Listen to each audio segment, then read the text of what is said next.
எத்தனை கோவில் இருந்த போதும் இறைவன் ஒன்றாகும்.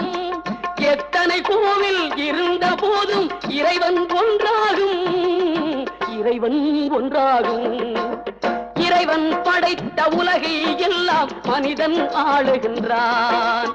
மனிதன் படித்த சிலையில் எல்லாம் இறைவன் வாழுகின்றான். இறைவன் வாழுகின்றான்.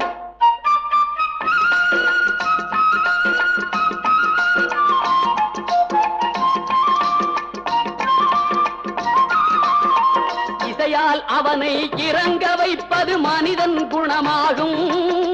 இசையால் அவனை இறங்க வைப்பது மனிதன் குணமாகும்.